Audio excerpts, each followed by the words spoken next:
popularmente nos chamamos Reyes. Na liturxia chamase a festa de Epifanía. É unha palabra que significa manifestación, presentación pública, dito público. Hoxe é o día en que Jesús se manifesta.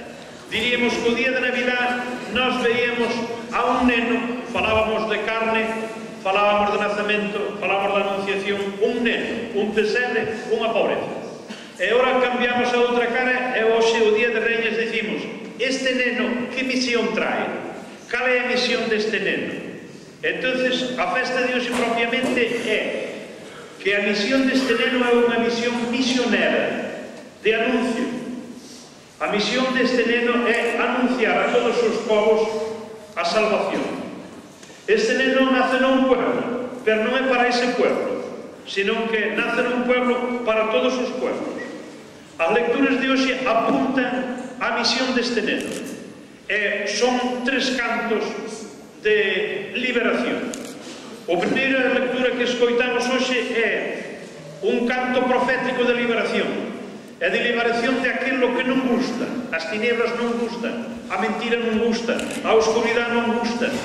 Entonces hai unha invitación: levántate, brilla Jerusalén, que llega tu luz.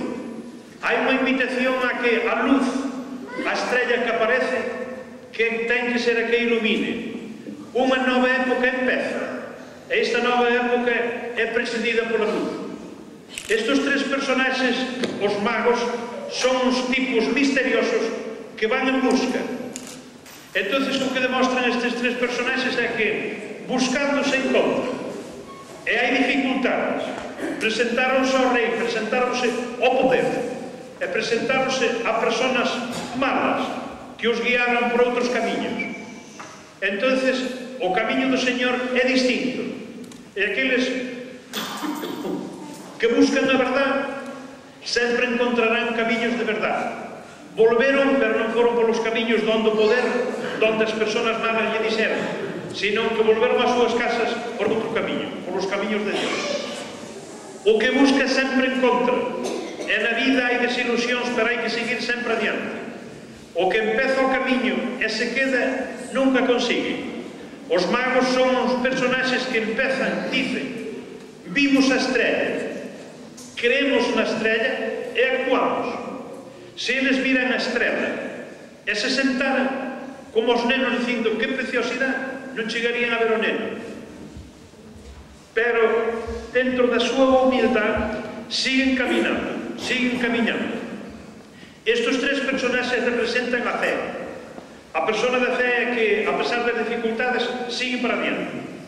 Estes tres personaxes representan a generosidade, foron generosos. Chegaron ali e ofreceron ao neno todo o que tiñan. Como Dios, como Rei e como humano. Nós estes días estamos vendo a Jesús a parte humana, fíxose carne como nós. Estes tres reis representarán no futuro a fe, representarán o regalo, representarán o amor, representarán a generosidade. Por eso toda a liturgia vai en torno a isto. Hai unha frase moi importante nas lecturas de hoxe que casi que resume o día de Reyes, o día de Epifanía.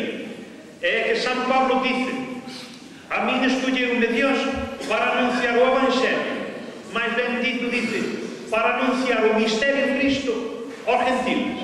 Os gentiles consideranse sempre fora, os de fora do povo xudío. Entón Pablo escribe e dice: Dios escolleume para anunciarnos, para que todos fósemos testigos da luz. Todos, non os do povo xudío. Que tamén os gentiles son coherederos, miembros del mismo cuerpo e partícipes de la promesa. Hoxe nós tamén celebramos esta grande noticia de que todos nós, os de fora do povo xudío, tamén podemos escoitar a Dios que nos fala. Podemos, na nosa vida, levar adiante o exemplo de personaxes misteriosos como son os magos, de fe, de amor e de entrega. E todas estas palabras bonitas imos pedir hoxe nesta Eucaristía ao Señor, e poñémonos de pé.